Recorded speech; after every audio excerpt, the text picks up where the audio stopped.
ভারত চীনের মধ্যে বাংলাদেশ যেন পিং পং বল না হয়ে যায়, যেটা শেষের দিকে শেখ হাসিনা হয়ে গেছিলেন। এদিকে চীনের লিভারেজ ইন্ডিয়ার উপরে ব্যবহার করছে, ইন্ডিয়ার লিভারেজ চীনের উপরে ব্যবহার করতে যে কিন্তু শেষ পর্যন্ত ওনাকে অনেকটা অপমানিত হয়ে চীন থেকে চলে আসতে হয়েছে। 5 দিনের সফরকে খুব সময় 2 দিনে ই করে ফেলছে, রিডিউস করে ওনাকে পাঠিয়ে দিচ্ছে এগুলি করতে যায়। আমি মনে করি যে প্রাইম মিনিস্টার ইচ্ছে করলে একটা নিউট্রাল দেশে যেতে পারেন। একটা ইসলামিক কান্ট্রি হিসেবে ওনার ফার্স্ট ভিজিট হওয়া উচিত সৌদি আরবিয়া।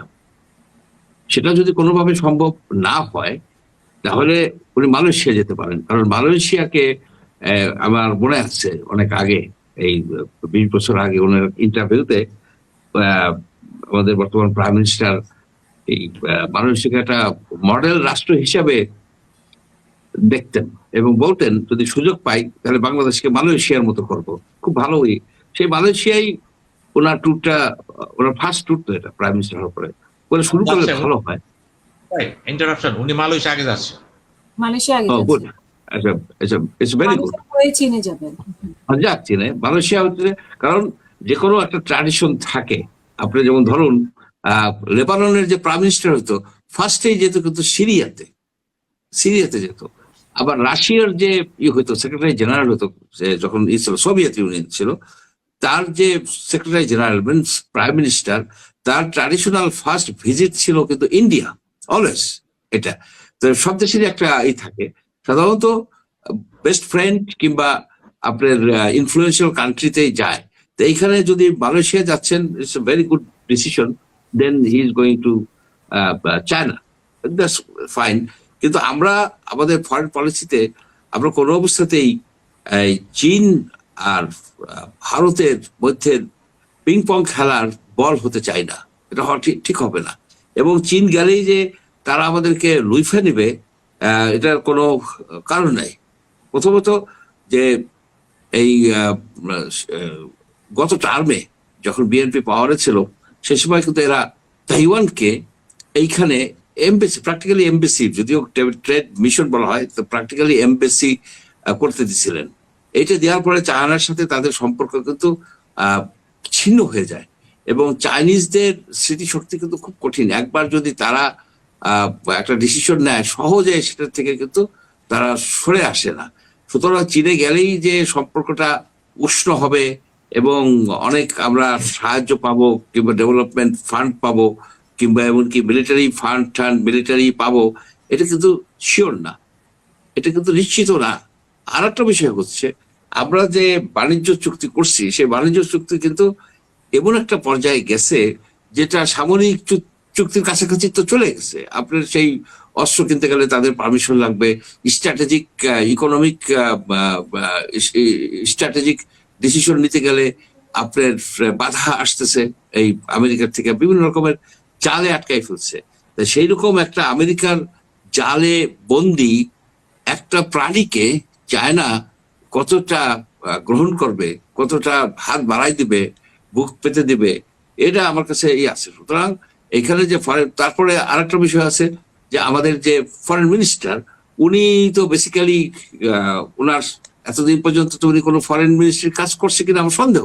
উনি তো ওনার প্রচারণা নিয়ে কাজ করছেন, এখন আরো ব্যস্ত থাকবেন এইখানে। এই জায়গায়ও কিন্তু আমাদের ফরেন মানে আমাদের ফরেন রিলেশনস বিভিন্ন জায়গায় খেতে পারে, কি বলে, এই হোঁচট খেতে পারে। এইসব বিষয় চিন্তা করলে আমাদের যে এটা আপনার চ্যালেঞ্জটা, তারেক রহমান মন্ত্রিসভার প্রথম চ্যালেঞ্জটাই হচ্ছে তো জব, ইকোনমিক স্টেবিলাইজেশন, আইন শৃঙ্খলা, অ্যাট দ্য সেম টাইম কিন্তু এই মানে মাত্রাই কিন্তু এই ফরেন পলিসিটা কিন্তু আছে। আর একটা হচ্ছে যে ভারত তার নিজস্ব স্বার্থে বাংলাদেশের সাথে সম্পর্কটাকে খারাপ করবে, উই পোকা বলবে, লোকজনকে ঠেলে দিবে।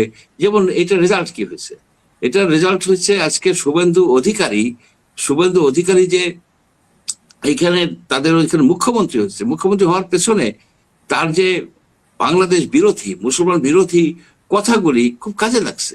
আর এট দ্য সেম টাইম জামাতেরও কাজে লাগছে। যখন শুভেন্দু অধিকারী এসব কথা বলে তখন বিশেষ করে যে আপনার ওই হাম্বেলি বেল্টে যেখানে জামাত শক্তিশালী, তারা উজ্জীবিত হয়েছে, তারা অনেকে ভোট দিচ্ছে জামাতকে।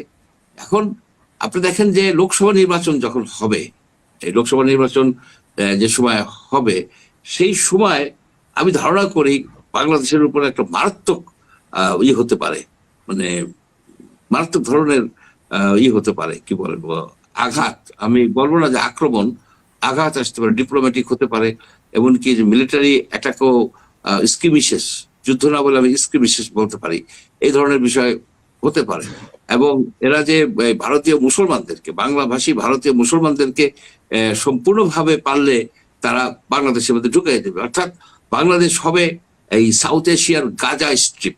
আমাদের স্ট্রং হতে হবে, we have to be very strong, এবং এখানে কোনো ছাড় দেওয়া যাবে না। তিস্তা, যে পানির ব্যাপারে আমাদের তো কঠিন একটা অবস্থার মধ্যে ভারত ফেলে দিচ্ছে। তিস্তার পানি দেয় না, আপনার গঙ্গার পানিও তো ঠিক মতো দেয় না, 50% ক্ষেত্রেই তারা আমরা আমাদের চুক্তি অনুসারে পাই না। এই চুক্তি রিনিউ করতে হবে, এখন তারা রিনিউ করবে কিনা, রিনিউ করলে কোন টার্মসে করবে, এসব নিয়ে কিন্তু ব্যাপক আপনার দর কষাকষি করতে হবে। সেই দর কষাকষি করতে গেলে আমাদের যে পানির বিষয়ে যারা দর কষাকষি, সেখানে টিম থাকা দরকার। পানি ডিপ্লোমেসি, ওয়াটার ডিপ্লোমেসির একটা টিম থাকা দরকার, হাইড্রোলজিস্ট, ডিপ্লোম্যাট, তারপরে ইন্টারন্যাশনাল রিভার আইনের যারা এক্সপার্ট আছে, এইসব লোকজনকে নিয়ে, ইকোলজিস্ট, তাদেরকে নিয়ে টিম করে যথেষ্ট শক্তিশালী হতে হবে।